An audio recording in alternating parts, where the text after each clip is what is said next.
Nearly 20 years ago, the great lamented Goswami, B.N. Goswami, put on a wonderful show called Masters of Indian Painting. It started in Switzerland at the Rietberg and then went on to the Metropolitan Museum in New York. And I think it was a landmark in Indian art history because it very much stressed the agency of the individual artists. It didn't emphasize the patronage of, say, Shah Jahan or Dara Shikoh so much as or Jahangir, so much as the extraordinary work produced by Mansour and the individual artists. And it was a great game changer for many, the way that it was organized. And it really took forward the work Goswami had been doing ever since the 1960s in foregrounding individual artists and artistic families like the Ninesuk family and so on, as artists with their own agency, rather than just people that happen to live in a geographical location or work for a group of patrons. They weren't just Kangra artists or Guler artists. They weren't just people who worked at the Mughal court. They were individual artists. And just as you would, in a Western context, talk about Michelangelo and Raphael rather than the artists of Julius II and who happened to work for a particular pope. Indian artists deserved the same. They were the geniuses. They were the center of the story. But I was very struck how Masters of Indian Painting ended with a short chapter called Company Painting, when suddenly it sort of reverted back to the old methodology, whereby suddenly the artists were known by their patrons rather than as individuals. And Forgotten Masters was an attempt, in a sense, to take the Goswami project forward into company school and to do an entire book, an exhibition, which foregrounded the artists, not the patrons, and in which several cases discovered the names of individual artists who up to that point had not been known, such as Yalapa of Vellore, whose name we discovered. There's a whole body of work from the south, which he seems to be responsible for. And we simply hadn't known his name before. And in the research for this exhibition, we came up with this. In this exhibition, we never used the term company painting because it seemed to me to be in many ways, well, a flawed and in many ways a nonsense category because it brought together a whole variety of different work from very different artistic traditions in India, some from the south, which were much more closely linked to the traditions of Tanjore than they were to anything to do with the East India Company. And we simply called it Indian painting for the British. And I think it's a huge mistake to see the work by Indian artists who happen to be patronized by the British in many cases, while working simultaneously for Indian painting. So here in Delhi, Mazhar Ali Khan and his uncle Ghulam Ali Khan were simultaneously working for Bahadur Shah Zafar in the court, doing a coronation portrait, working for mixed-race patrons such as James Skinner, and working for British patrons such as William Fraser. And his style sometimes altered a little bit, particularly when he's working for Zafar in a very pure Mughal style. But he was at all points, very much an artist working in his own family tradition and with his own agency. I think this has always been the case with Indian artists, that company school is not different categorically from earlier phases of Indian art. If you go back to the very beginning, if you look at the art of the Emperor Ashoka, it is strongly influenced by Persian traditions. If you look at the art of Gandhara, there is the influence of Roman work at the same time. If you look at Mughal work, there are influences not only of Persia and Central Asia and Afghanistan, but also Portuguese work going on in Goa. So there's no such thing, I think, as purely Indian painting at any point in time. India, in terms of trade, in terms of diplomatic interaction, was part of a wider world, as anywhere else is, as Italy is, as Portugal is, as Britain is. And I don't think company painting should be seen as a sort of bubble of colonial art, because it's not. It is the work of artists trained in Indian traditions, very clearly, who, in some cases, alter their style for the particular commission that they're working for, as any artist does. I, as a journalist working for different newspapers, will alter my style slightly to write a piece for the New Yorker rather than, say, the Guardian or the Times of India. Any person producing work will slightly alter their work for the person they're working for. That's absolutely natural. And I think company school painting should be seen in that context, that it is Indian art that deserves to be appreciated as Indian art, not put in a box and possibly written off because the patrons happen to be from a particular commercial organization. There are commissions of Indian artists by Europeans from very early on. You can have arguments about when the first is. Manucci, for example, commissions Indian artists to illustrate the story of his travels in the very early 18th century. Gentil, working with Indian artists in Awadh, is commissioning stuff in the mid 18th century. But we started in Forgotten Masters with Claude Martin in late 18th century Lucknow, because it seemed to be a re-beginning, a fresh start.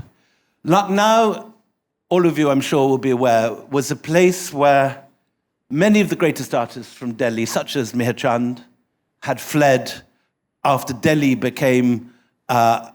went backwards and forwards between the Afghans and the Marathas, leading to successive sackings of the city. And anyone who had any talent tended to leave, whether it's artists working for patrons, or whether, for example, musicians or dancing girls who often we know, for example, in the paintings of the court of Murshidabad, that they're very proud to have specific tawifs or specific musicians who had worked in the Delhi court and then in the 18th century traveled for reasons of their own safety and because of the better patronage on offer in regional courts.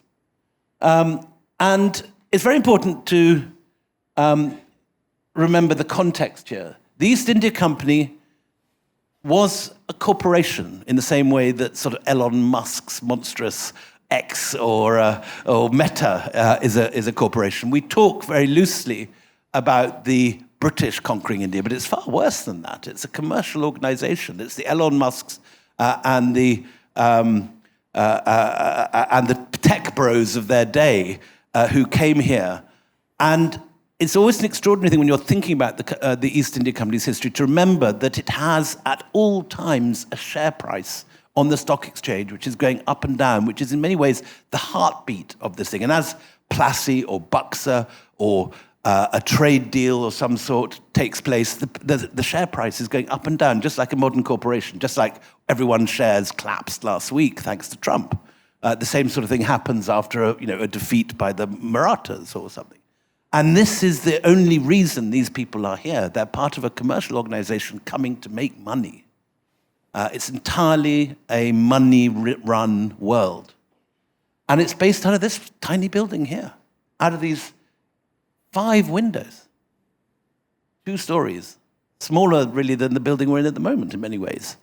The whole operation is run and controlled out of a boardroom with a series of businessmen controlling the pieces on the chessboard the other side of the world.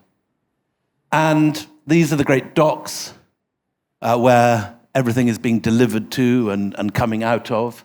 The East India Company has an enormous naval operation which it runs, moving goods and people backwards and forwards from India, again, for profit. And it's the first great multinational. What Microsoft or Meta is today, the East India Company is then. And by the late 18th century, when Claude Martin is about to appear on the scene, the company has not only taken over great chunks of India, it's already now growing opium in Bihar in order to pay for the vast quantities of tea that it's buying from China. And then in order to make profit on that, it's selling it where? In not only India and in Britain, but in Boston, where the Boston Tea Party begins. It's East India Company tea. And why is it thrown over? Because of the whole business of tariffs. So it's an entirely modern story, this. We've seen all this stuff before. And the East India Company's flag is oddly familiar. Where have we seen a flag a bit like that? So, Lucknow in 1790. A whole bunch of Brits are there creaming off the cream from the dairy of the Nawabs. The Nawabs are very rich. They pay very well. It's like going to work in Saudi or Dubai or Singapore today. You don't pay tax. You can in 20 years, you don't particularly want to go and live in Dubai, but it's you can go there, make a fortune, and retire somewhere nicer at the end of it. It's that sort of place in the eyes of many Europeans. And they engage with the culture. This is a guy who by day is an accountant, by night is dressing up like this, John Wombwell. Those of you who are readers of 18th century novels will know Tristram Shandy, commissioned by who was the patron in Coxwold, where he grew up, and Lawrence Sterne was the vicar of Coxwold, patronised by the Wombwell family. So one of the younger sons comes out here, and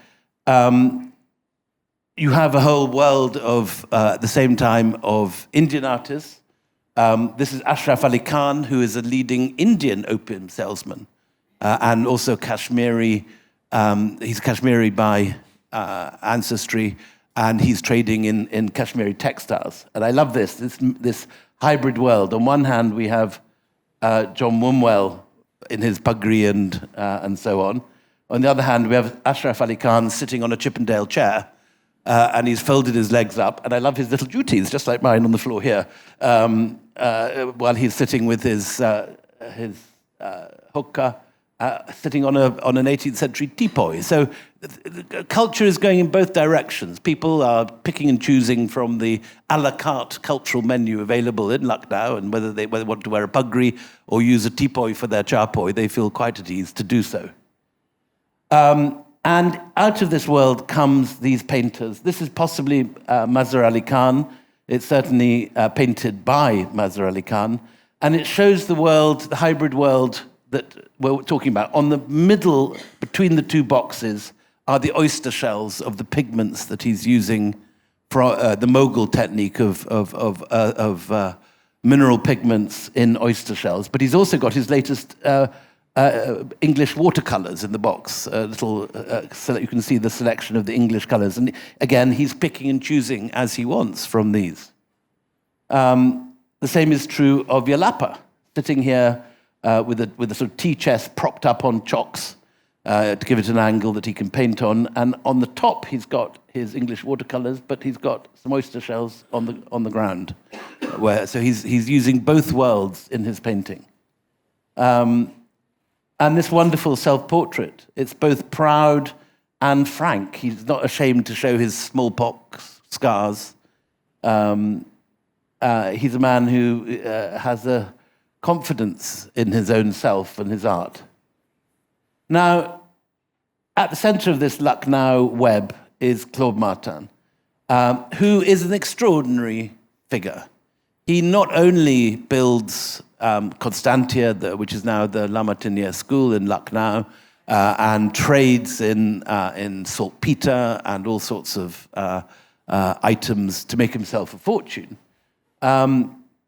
He's at the center of a web of artists and intellectuals. He's getting literary and academic and medical journals sent out from Paris. He builds a hot air balloon just by using the descriptions in Parisian magazines. He even, and this is the most extraordinary of all things, operates on his own appendix using a medical text and cuts himself open and removes his own appendix from techniques that he's learned from scientific medical journals in revolutionary France. He creates fake Wedgwood furniture, Wedgwood pottery. He's an altogether remarkable figure. This is Constantia, still there today. And this is the sort of world that's going on. He's got Zophany in the center, painting pictures for him. He's pointing at something. Wombwell has got out of his puggree and is now sitting in the East India Company uniform on the right. And on the left, we have Antoine Paulier, who is another early patron of Meher Chand and other Lucknow artists. Poor old Paulier times things very badly. Having made a fortune in Lucknow, he goes back to France in, I think, 1788 and buys a chateau. Those of you who know your French history will know that was not the year to buy a chateau, because in that 1789 is the French Revolution. He ends up being one of the victims of the terror. Poor old Zophany doesn't do much better. He's shipwrecked on his way home and becomes the only Royal Academician who's known to have been a cannibal, because he had to eat one of the sailors while he was waiting to be rescued.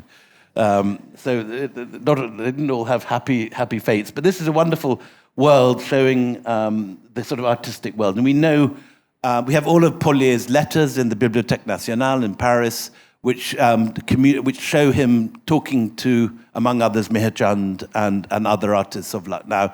And he writes to them, incidentally, it should be said, frankly, in a very peremptory manner. It's slightly like sort of, ordering his driver around. There's no sort of, the awareness that he's dealing with one of the greatest Mughal artists of the period. He's saying, keep it away from dust, keep it away from flies, make sure you don't waste any colors, and all this sort of stuff. He's quite rough and tough. Now, it is probably Claude Martin who begins this tradition of natural history commissions at this time. You can argue about this. There are various candidates. But we know that Claude Martin, among all the medical journals and things that he pulled in from France, pulls in a series of volumes called Les Oiseaux de France, which is a book of French bird paintings. And he seems to have given these to Mughal artists, and the result is some extraordinary hybrid natural history paintings. The first group are these wonderful water lilies, which the scholar Henry Nolte discovered in the Kew Garden archives. And there are now several hundred paintings associated with Claude Martin discovered in the Kew archives. The Kew archives, irritatingly, are organized by genus. In other words, all the palms are put together, and all the lotuses are put together, and all the orchids are put together. And Henry has had to spend about 6 years in the archives just going through all the various pictures until he found the ones by Indian artists. But there are several hundred that he now thinks are commissioned by Claude Martin. And in the second run, done in a little bit later, are these extraordinary birds. They are both very Indian and very European. The white background is very much the sort of thing that you get in European natural history prints of the period, and so different from what Mansour was doing. Well, Mansour, when he does a nice iris for Jahangir, has it in a landscape. He has butterflies flapping around, and it's a whole sort of world of paradise. This is this icy scientific attitude of Europe. This is a specimen. And the Mughal artist has been told to do it against this background for clarity. And yet the Mughal tradition is there in the interest in the patterning of the feathers and all this sort of thing. And then we get these other hybrid pictures where in Lucknow portraiture, it's the norm to put a mullah or a nobleman of the court standing in a landscape with these miniature trees around, so that the figure appears massively enlarged against the landscape. Here you have the same thing, but with a stalk, and it looks like a sort of Godzilla stalk, sort of towering above these tiny plants in the distance, like some enormous thing from a Hollywood movie, thundering like King Kong through the Lucknow landscape. Now, the link with Calcutta and the beginning of natural history painting there at this period seems to be Sir Elijah Impey, who was a slightly dodgy judge who gets into trouble and is put on trial at the same time as Warren Hastings is being impeached. He actually, like Warren Hastings, gets off. But Impey is known to have gone to Lucknow, to have stayed with Claude Martin, and one of the pictures, which is in your nice catalogue, of an iris, has both Claude Martin's signature and Impey's stamp on it. And it seems to be the link between these two worlds. It's now in the Chester Beatty in Dublin. And at some point, Lady Impey, who had a great interest in natural history, called down 3 leading Mughal artists who were up in Patna and possibly associated with the court of Murshidabad, which had migrated over to that area in the course of trying to defend its independence from the company. And we have these pictures associated with Lady Impey, which are some of the most wonderful. I love, incidentally, the Indian artists sort of, is suspicion the right word, or I don't know. But anyway, look at the kind of ghostly white children who are sort of beyond albino, almost sort of boots. These sort of white, semi sort of not quite human figures. You've got the individuality and all the ayahs and all the servants working in the house, while the children themselves seem to be almost specimens here of a different species altogether. Anyway, the great paintings of the Impey album are the greatest natural history masterpieces of their time. This is the work of Sheikh Zainuddin. We don't know any other work of his outside the Impey album, but he was a great, great master. He's one of the greatest Indian painters of his day. And the question that no one has yet succeeded in answering is there a link between a sort of Mughal tradition, of which Mansour is the most obvious example, working for Jahangir, producing extraordinary natural history paintings. We don't have a continual tradition from Mansour linking this. There's obviously 100, 150 years between the two. But so confident are these commissions? Is it just that they're brilliant artists and can move from doing court pictures to doing natural history with the greatest of ease? Or is there a lost world of late Mughal natural history painting which we haven't yet found, which is sitting in some library somewhere, linking the work of the 17th century Mughal court to the late 18th century world of Calcutta? But the pictures produced for Lady Impey are just spectacular. Some of the greatest natural history paintings ever painted anywhere in the world, in my view. This one was owned by Jackie Kennedy, incidentally, and it shows a stork eating a snail. And this is a whole sort of life cycle. This is like a sort of David Attenborough documentary in one picture. That you start with the silkworm pod. I don't know what's the cocoon. That's the word I'm looking for. And then the caterpillar hatches, and then it turns into a moth, and then it's eaten by a bird. You can create a narrative, if you like, out of this picture.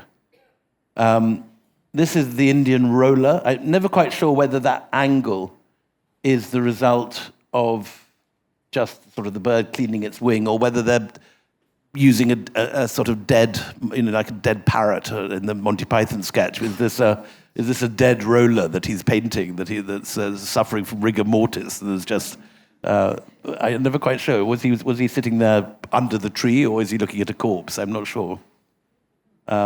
This rather our show, Forgotten Masters, was interrupted by COVID, and we happened to have both a pangolin and a bat family present to celebrate the arrival of COVID. The two creatures that are supposed to be linked to the outbreak of the... And this is one of my favorite pictures, Bhavani Das's extraordinary image of a very male bat who looks like he's a sort of Venetian commendatore inviting a lady to join an opera or something. He's got a terrifically sort of courtly presence about him as he ushers, puts out his wing. This is his girlfriend, and this is his mother-in-law, perhaps. I don't know. There's a whole selection of these, which incidentally, since we're in a commercial gallery, went for I think the largest amount ever paid for the girlfriend went for something like over £250,000 5 years ago, I think. So these are now some of the highest, in market terms, these are some of the most valuable Indian paintings around, pre-modern paintings, certainly. And there's this tantalizing earlier image by Bhavani Das, which Henry Nolte discovered in the Kerr album, of a lovely green mangoes and these extraordinary leaves. And again, hinting that there may be other works that have not survived by Bhavani Das and these masters before their commission for the Impis. And again, remember, we're working for the East India Company. How's the East India Company making its money? Well, by the 1780s already through opium. So as well as looking at artworks, remember, this is a commercial organization that is not only employing botanists for the pleasure of learning, but this is a commercial activity. And this is the opium poppy. But there are other extraordinary images. This is by commissioned by Nathaniel Wallach from Vishnu Prasad, it's signed. And it looks rather like a Leger sort of image of machinery in some sort of supremacist image from the 20th century, I think. This is by another artist called Rangia, who seems to have been a Kalamkari artist. And Henry, very nicely in his essay in Forgotten Masters, talks about him taking the vine for a dance to the edges of the painting. He's in his Kalamkari tradition, he's used to filling the space of the textile. And he feels he's got to do the same with this sheet of paper. He's an artist who's spent all his life painting on textile, but now for this particular painting, this particular commission, he's painting on paper, and he's taking his training to a new area. Then we have other artists who turn up this time. Haludar, who's working for the Buchanan collection in Barakpur with these wonderful funky gibbons and these very sort of Beatrix Pottery field mice. And this fuzzy bear who seems to have stepped on an electricity cable and... And then we have Sheikh Mohammed Amir, who some scholars think may be the son of Sheikh Zainuddin. And there's a whole argument about whether he is or not. But certainly they lived in the same part of Calcutta. And again, what's going on in this picture? The child's face is not shown, while the servants' faces are individualized and shown with great character. Is that a sign of respect to a patron? Is that a Muslim artist not wanting to depict a woman's face?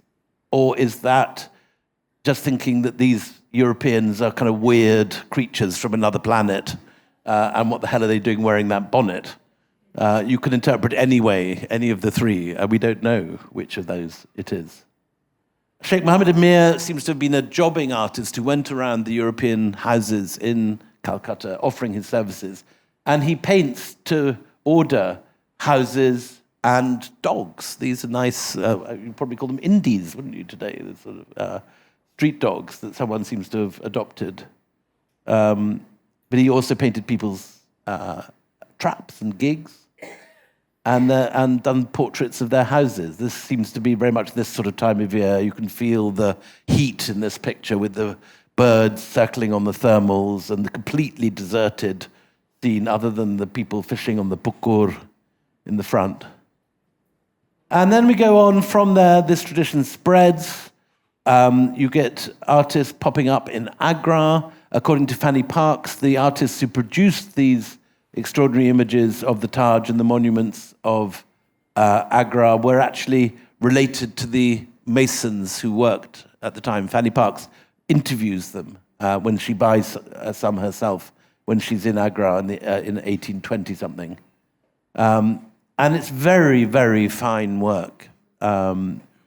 It's so light you could almost sort of blow it away with a breath. This gorgeous image of the mausoleum of Salim Chisti. And the Delhi artists from the court take up the challenge of painting the monuments for early European patrons. This, of course, is the Qutb and the Alai Darwaza and the Adam Khan tomb now beside Marodi bus station. Marodi bus station is between the Adam Khan tomb and the Qutb now. They also worked for Skinner. This is the first image of St. James's Church. We see Skinner's Haveli on the left, along with an earlier Aurangzeb period mosque. And on the right is William Fraser's early Haveli, which is still there up in Kashmiri Gate. Now belongs to the railway board. And you can just see the dome of the building that is still there. But Ghulam Ali Khan worked for anyone that paid him. This is Nawab Abd al-Rahman Khan of Judgah, going for a ride on his tiger, as one does on a hot summer afternoon in Judgah, apparently. It's unknown whether this is an actual depiction of the man riding the tiger or whether it's symbolic. Certainly, Judgah did ride the tiger. In 1857, he rose up against the British and was hung. At the same time, we have, from the circle of Ghulam Ali Khan, this extraordinary images of the dancing girls and the tawaifs with their wonderful slippers. This is William Fraser's manservant, Colour, shown both on the left as he comes out of the kind of Haryana bush in a dirty dhoti, and on the right in a sort of invented Napoleonic outfit where Fraser gives him a sort of Napoleonic twist. He's wearing the Fraser crest on his breastplate, and there's a sort of Shavite thing going on with the half moon on his helmet and the tiger skin. It's all a sort of fascinating world. Early Skinner's horses, recruits, looking like flashmen out of a novel. He also paints the Patiala court. Afghan mercenaries are on the streets of Delhi, more Skinner's horse. And William Fraser's girlfriend on the left, Ami Ban. Fraser's daughter in the middle, and Fraser's mother-in-law with a beard on the right. But again, always remember this is part of a colonial project. For all this is some of the very first images of Indian villages we get, it is part of the tax collecting. And here we have Fraser's two accountants and looking at all the land deeds as part of the taxation of these villages. And then the end of the story is I always think, is sort of Sita Ram, because Sita Ram is already beginning to paint not in an entire... He starts off at the beginning of his career very much doing sort of... there's a very nice locust, I think, that he does, which is in the tradition of Sheikh Zainuddin. But by the 1820s, he's experimenting with painting in a sort of English watercolor style, a sort of half Indian, half English travelogue style. Some of it even appears as sort of impressionistic, as a work of Turner, with these washes of color. This again is Claude Martin's house where we started, lit up with fireworks around the lake. There we go. Over to you, Giles. Okay, so let me start then by taking up some of William's points, which I was going to do in relation to images. The question of the naming of these artists is a vexed matter. If you think of court painting, Indian court painting of an earlier period, yes, we know the names of a number of the great Mughal masters, Abul Hassan, Mansur, and so on. You mentioned two or three. Sometimes it's because they were very highly valued by their patron, who wrote their names in their own, in the case of Jahangir, of course, in the Tuzuk, his own day-to-day diary, and he does name his artists. There are instances of Mughal artists actually signing works. We find the names actually on, but they're rare. And the majority of Mughal painting is by unnamed artists. People can conjecture whether this painting is done by the same as that one, but we still don't know who it is. It's just, that's how it's categorized. And when we move forward, yeah, exactly. When we move forward into this period, the end of the 18th century, early 19th century, it's pretty much the same story. Let's say we know the name if a patron happens to have recorded it. And very often they don't. I'm going to show you, if I'm able to, some of the pictures. We have spectacular 2 series of paintings downstairs, commissioned by the same Englishwoman, Louisa Palby, who very patiently wrote her own name on the back of every single work, but not that of any of the artists who worked for her. And there's really not much we can do about that. William and his colleagues on Forgotten Masters made tremendous strides in finding out some new names of really very great artists. But I'm afraid that the great majority are going to remain anonymous, or at least unnamed, just because you can't invent the archive. Let me tell you the story of Sitaram, which kind of puts this in context, because you mentioned Sitaram. He's one of the great named company painters. We have 2 works by Sitaram downstairs and have more in the DAG collection. Sitaram worked primarily, we now know that he worked for other patrons too, but he worked primarily for the Governor-General, Marquis Hastings. Went on a long trip with him in 1814-15 across India from Calcutta to the Punjab and back. Okay, thanks. And in the course of this journey, which took over a year, he produced 130 magnificent watercolors. William showed you some of them. That fantastic thing of the fireworks in the pond in front of Constantia, which I think is a celebration of a peace. The Treaty of Amiens. So that's a sort of brief hiatus in the Napoleonic Wars. And so that's why he gets to Lucknow. He's going with his patron. While he's on this journey, Marquis Hastings writes a journal, his own journal, about his own progress. He never once mentions Sitaram by name. He mentions that they've got a Bengali draftsman with him, but he doesn't mention his name. And obviously, when he gets back to Calcutta, these paintings are his. And when his term of office ends up, he goes home and he takes them with him. And the Sitaram paintings, the 130 that he painted for Marquis Hastings, went down by descent through the family. There's a sidestep. They're inherited by his daughter, who of course marries into a different family, and it goes down by descent from there. For 200 years, nobody sees a work by Sitaram unless you happen to be a member of that family. They're just unknown works. Until there's some calamity, I like to imagine a leak in the roof, and the Marquis of Bute thinks, oh, do you remember those old Bengali watercolors we've got? Maybe we could flog some. And we'll take 2 of them, they're in 10 volumes. We'll take the 2 that will be most popular because they're views of the Taj, and we'll break them up and we'll sell them at Sotheby's. And that's what they do. But some keen-eyed person at Sotheby's notices that on the cover of an envelope that some of them are contained Sitaram has written his own name by the Bengali artist Sitaram. So suddenly, those of us who are interested in this kind of thing think there's this new named Indian artist. Of course, we don't know anything about him because the Marquis of Bute has auctioned them anonymously.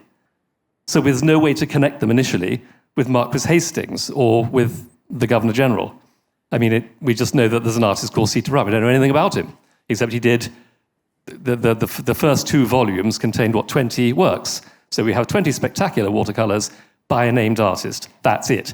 It's not until 20 years later that the leak in the roof is still not fixed, and they sell the rest. And then Jerry Losty, who had watched all of this going on, steps in and says, hold it, I'm going to buy the entire lot from you, and deposit them in the British Library. And he raises the funds to do that. And so suddenly we go from 20 to 110, or to 130 actually, but 20 of them are still circulating. So we know that we've got 8 volumes in the British Library, the other 2 broken up ones that are dispersed. But suddenly we have much more. What we're now discovering about Sitaram is that he worked for other patrons. He did other versions of the paintings that he did.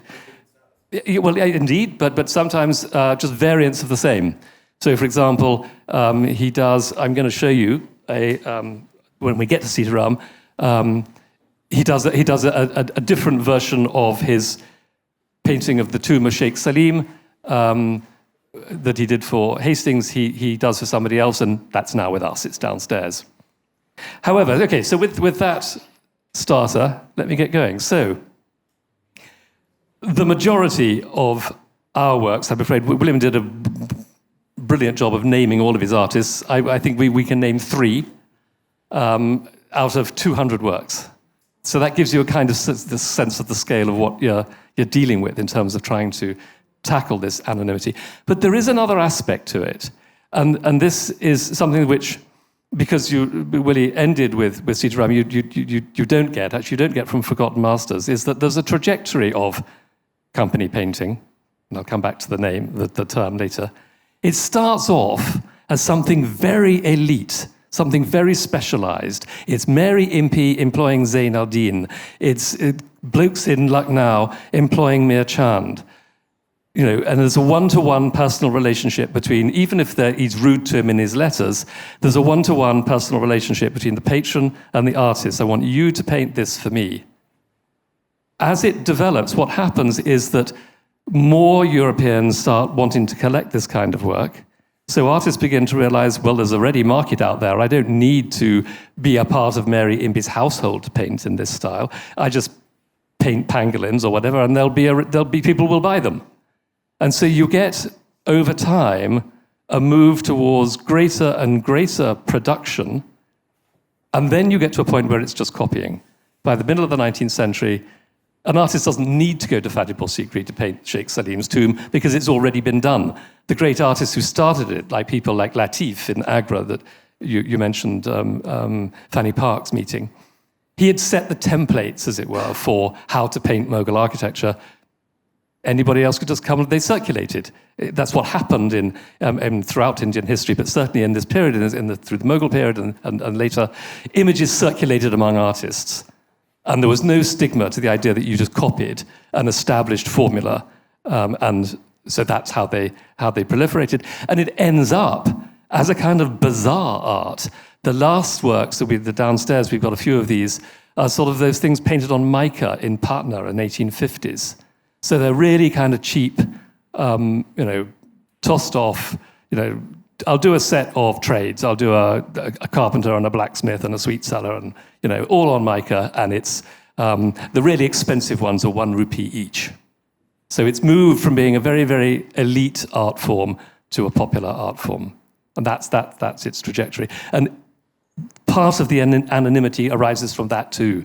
Because if you're buying art in the bazaar, you don't care who it's by. You never were going to care. We don't know the names of Kalighat painters, for example, for the same reason, because it's a popular art of the bazaar. Okay, so I've put together a few of the works from downstairs. I hope you're all going to go and see them all. So I started with a bird, because that's where we, with DAG, started. I don't know who painted this. I would date it at around 1800. Again, but the dating, when you have no documentation, depends very much on things like size and refinement. Basically, the larger and the more refined it is, the earlier it is.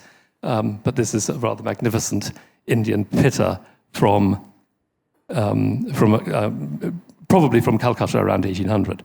The next image, I've got the clicker, haven't I? Oh, so here is it's actually a female black buck. Again, in this case, we had the whole album. It was from an album largely of birds. The inscription in English is a nice little vignette, a nice little insight into the collector sensibility. It says, "A deer of the antelope species, native of the hills at Mirzapur in Benares, drawn from life, June 1804. Those of you who know your Indian animals know that this is a female black buck. And in no way is black buck exclusive to Mirzapur. The patron was exclusive to Mirzapur. That's the point. That's where he'd seen it. So he's not venturing to say that you could find it anywhere else. He knows that you can find it in the hills of Mirzapur because that's where he's seen it. But the painted from life is also interesting because there is the question with all of these natural history things. Mary Impey had a menagerie, so Zain al-Din was seeing the animals alive. You were asking the question about the roller. Is it a dead parrot or is it just preening itself? But the point is that certainly in the early period, the natural history artists are painting from life. They're observing in the field They're not usually working from specimens. Much later, when you get to sort of the 20th century, I'm thinking of Salim Ali era, the ornithologists of that era, of his era, I'm sorry to say, shot specimens in the field. That was the normal way to do it. You went out and you wanted to examine a bird, you killed it, and then you had, as it were, the corpse to study and to paint. That's not a procedure in 1800. Neither did they have binoculars. They're observing birds in the wild and portraying them with remarkable accuracy. So what's changed? William asked the interesting question, how do you get from Mansour to Sheikh Zain al-Din? Yes, we know that Mughal painting had this fantastic tradition of natural history painting, particularly under Jahangir. But if you think of those paintings, they are always shown in a natural context. But what you notice about company painting is that it's always taken out of context and put on a blank white sheet, whether it's a deer or a bird or a plant. Now, the source for that is quite simply that those early patrons handed to the artists that they engaged printed books from Europe which explained European botany to them and said, this is the style that we expect you to do it in. We expect you to represent Indian plants, but in a Western idiom, which is hence the blank white ground. If you pick up any sort of 18th century publication from France or Britain on plants, that is how they're displayed.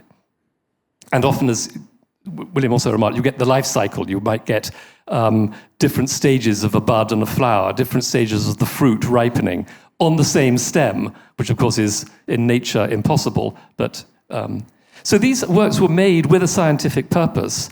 The major ones produced for people like Dr. Roxburgh of the Botanical Gardens in Calcutta and sent indeed to Kew, was sent for scientific purposes. The point being that a painting of a plant can depict, particularly its colouring, much more accurately than a dried specimen.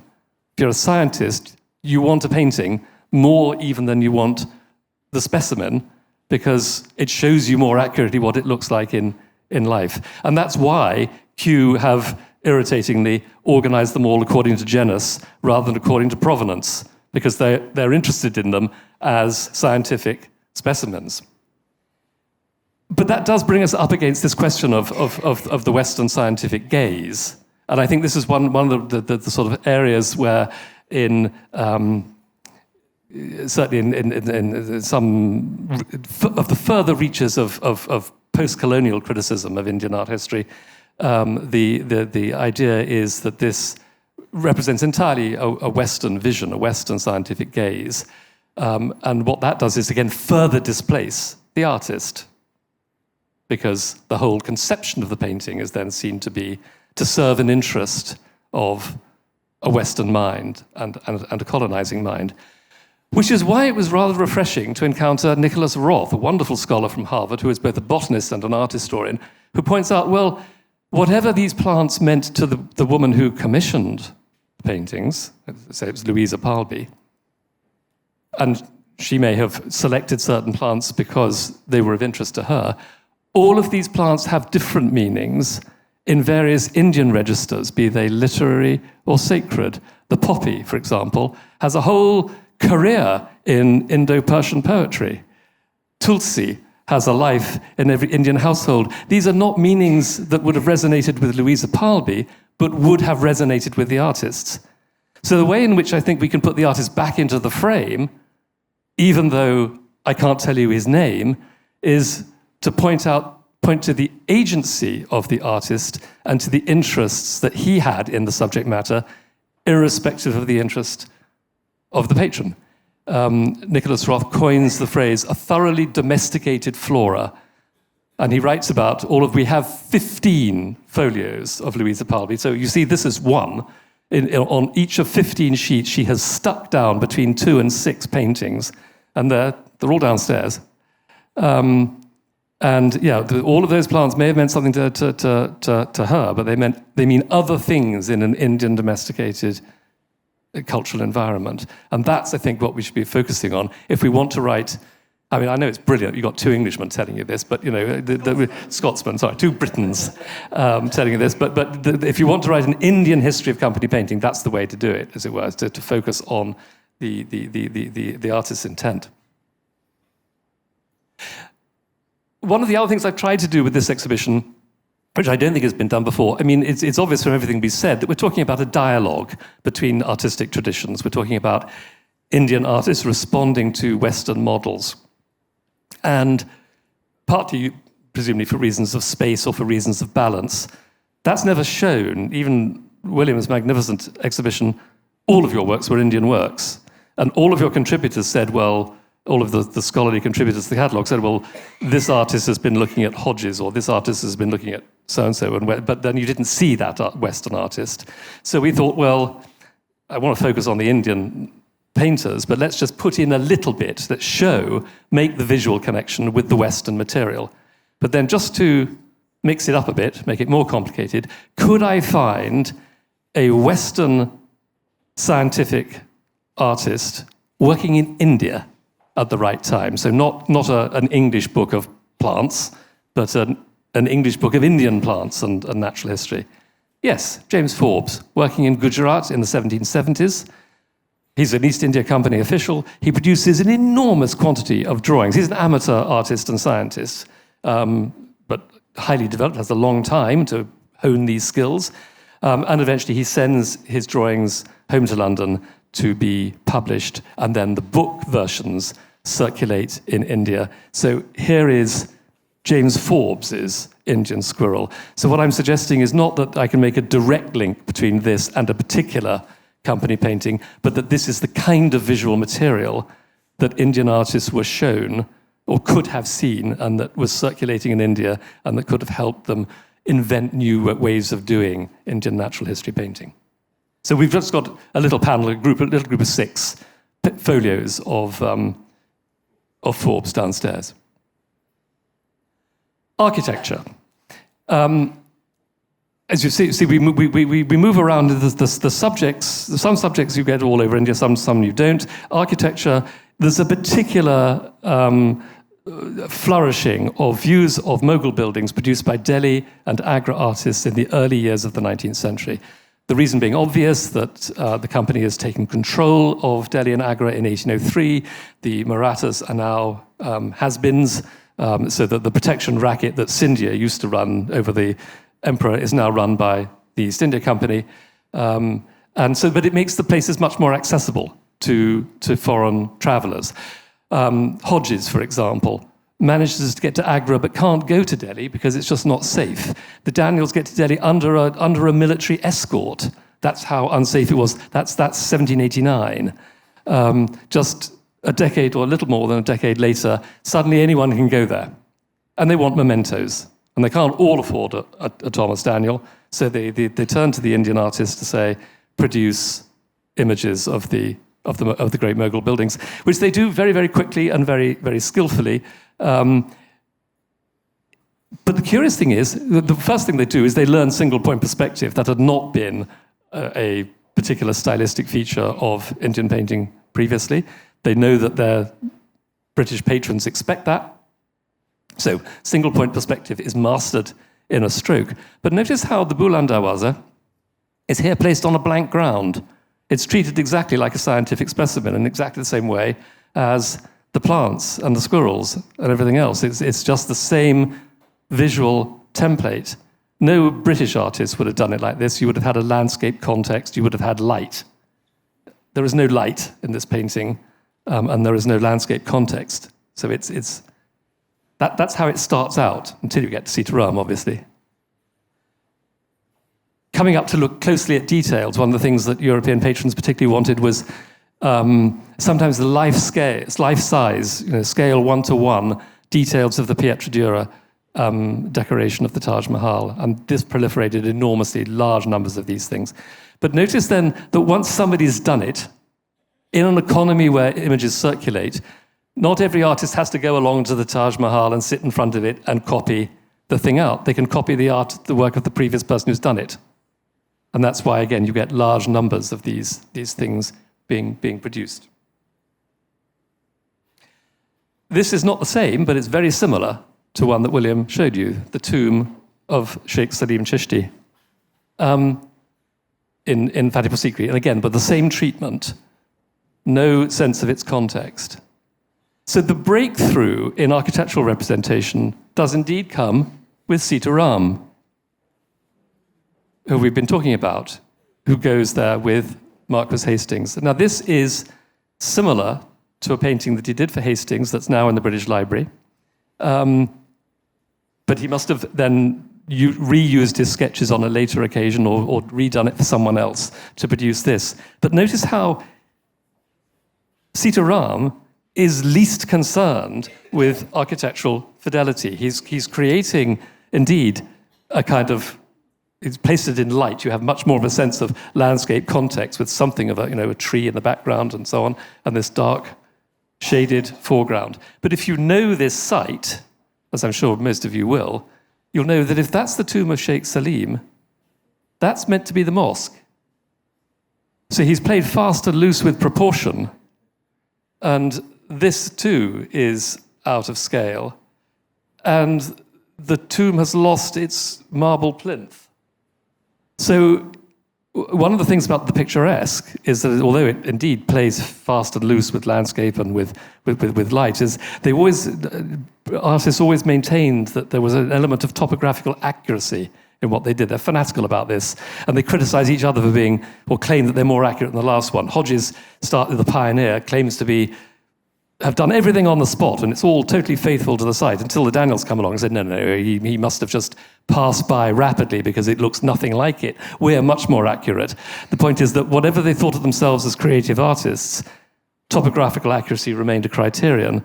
And with Sita Ram, who is the first artist to master the picturesque aesthetic, he abandons that. And he is happy to do what he likes with particularly detail and scale. The previous picture you could use, it is an accurate representation, it is an elevation of that building. And if you measured it, it would map straight onto the building. That, not so much. He's changed the shape of the arches, changed the proportion. That arch is actually narrower than that one, for a technical reason that I won't explain now, but it is, believe me. In fact, you can see that here.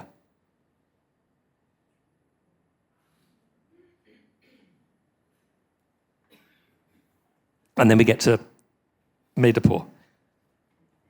This is part of an extraordinary... It is.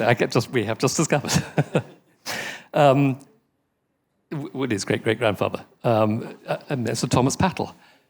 Tell a story about his son was famous because he died in the middle of the Indian summer in Calcutta, and leaving instructions that he wanted to be sent back to England, and he got pickled in a packet of rum, in a hogshead of rum.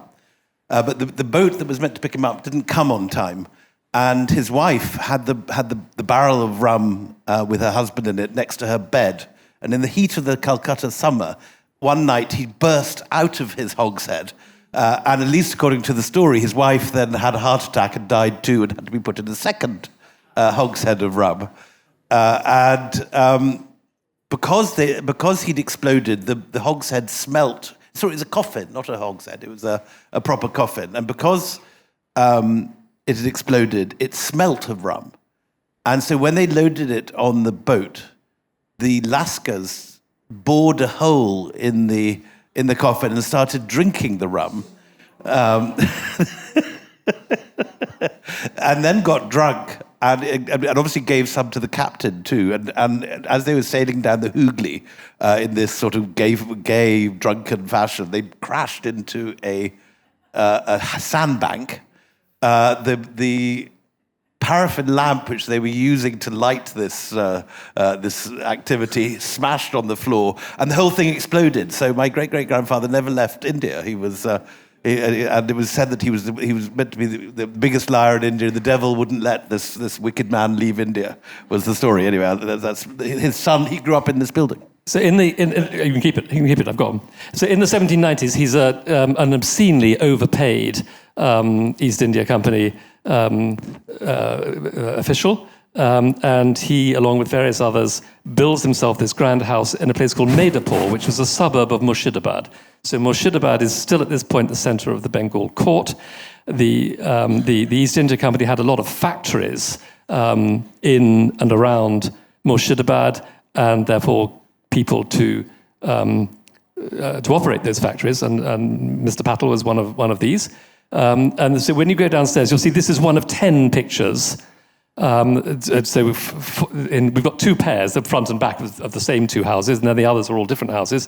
One of them was lived in by Louisa Palby, who you may remember as the woman who commissioned all those wonderful botanical paintings, of which I showed you 1 out of 15. So she commissions an artist to paint her house and all of her friends' houses. She writes her own name and their names, the friends' names, on the back of the paintings, but not the names of the artists. So we know who lived in which. And there's a tremendous bit of research done on this for us by Rosie Llewellyn-Jones, who's investigated the careers of Messrs. Palby and Patel and so on. It's all in the book. But it brings to India another new genre, that of the country house portrait. So if you were a late 18th century nobleman in Britain and you built yourself a grand pile, you would then engage an artist to paint it for you. Now, the Palbys and Patels of this world were not quite of that, if they'd stayed at home, would not have been perhaps quite of that stature. In India, they were. And so, having built themselves fantastic, great, pretentious, neoclassical mansions, she gets them all painted. We know a little bit about Palby's story because we know that she left India in 1801. She never went back. She dies about 20 years later without ever returning. And the album obviously stayed in the UK. So again, like the Sita Rams, these pictures remained in an album for some generations until they appeared on the market. So their colours are well intact. So they're in very, very good condition, but they appeared on the London market. They started to circulate about 10 years ago, and we have now acquired them. But so what I was going to say is that, yes, so that how does Louisa communicate to her artist that's what how to do it, essentially?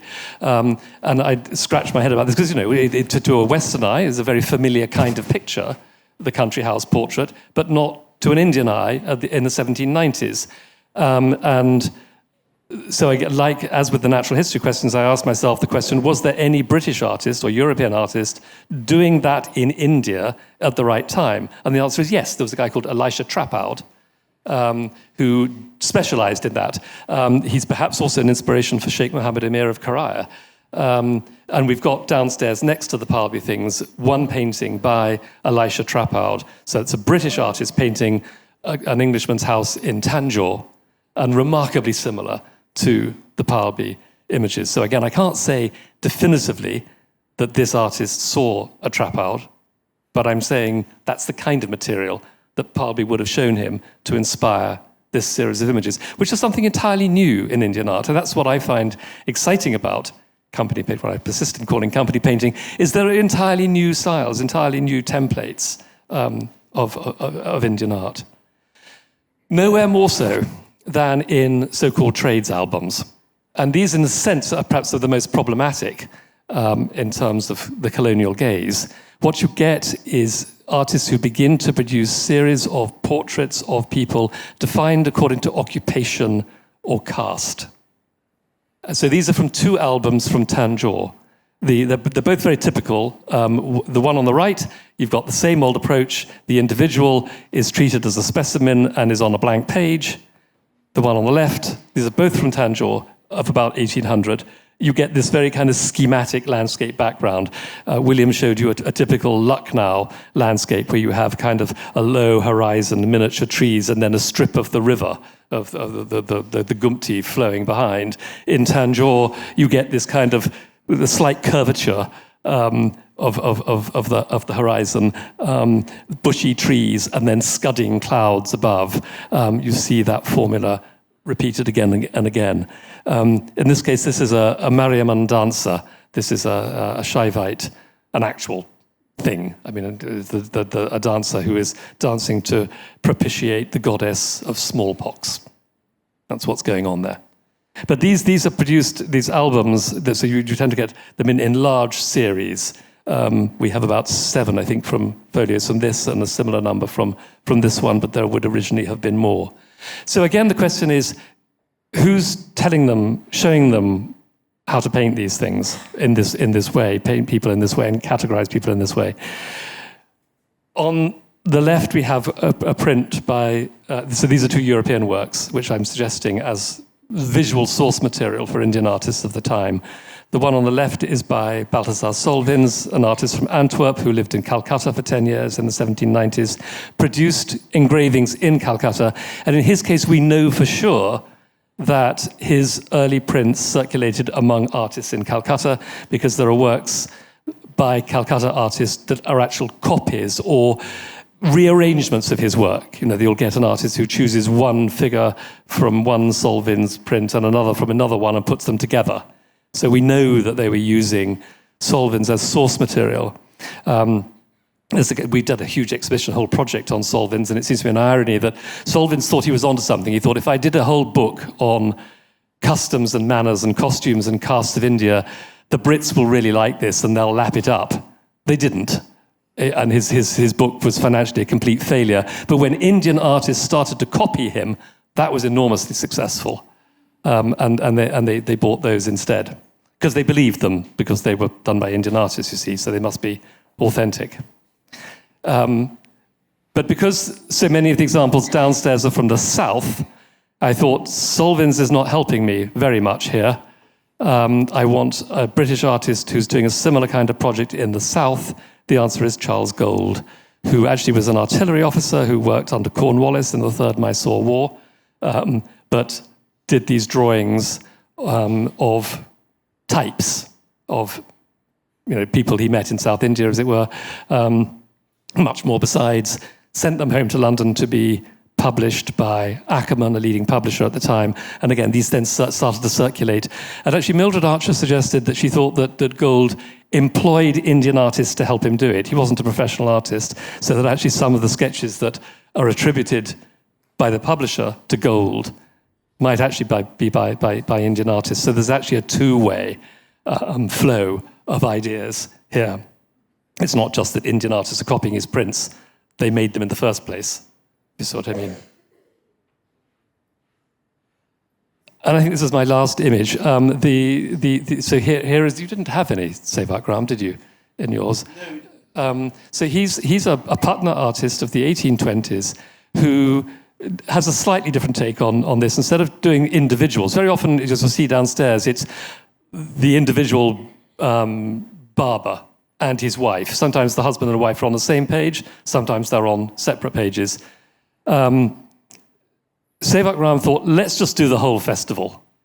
So he does images of both Hindu and, in this case, Muslim festival. This is obviously the reading of the prayer at the start of Muharram, which he's observed in Murshidabad.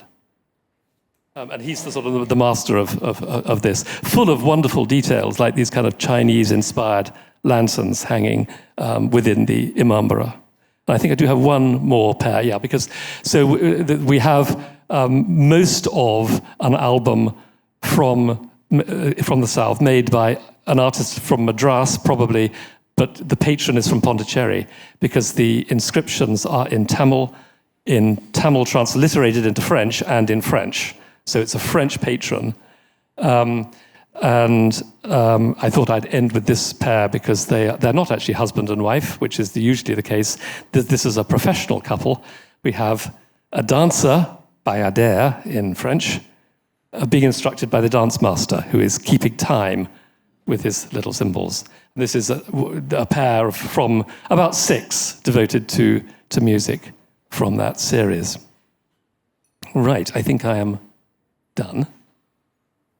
And How are we doing? But it's 8:30. We should probably stop. Just to wrap up, I wanted to conclude on returning to the vexed question of the naming, not naming of artists, but of the term company painting. Because William makes the very good point. Yes, of course, if you call it company painting, you're emphasizing the patron. I've pointed out that it's rather difficult to get around that problem when you don't know the name of the artist. But also, I think, in a sense, for me, what it means is it points. It's like the term court painting. I have no problem with talking about Indian court painting. And if you tell me, oh, but there are so many different Indian courts and they're all so different and versatile, and Tanjore court painting is completely different from late Delhi court painting, I'll accept that, but they're still court painting because they're produced in a court for a royal patron. And by calling this company painting, all I mean to say is it's produced outside a court for somebody who's working in a different capacity. But if you've got somebody like Ghulam Ali Khan, who's one day in the Red Fort painting for Zafar, yeah, and the next day painting for James Skinner. So he's both. He's both. He's both. He's both a court painter and a company artist. I think that's... That's called having your cake and eating it, yes, Giles.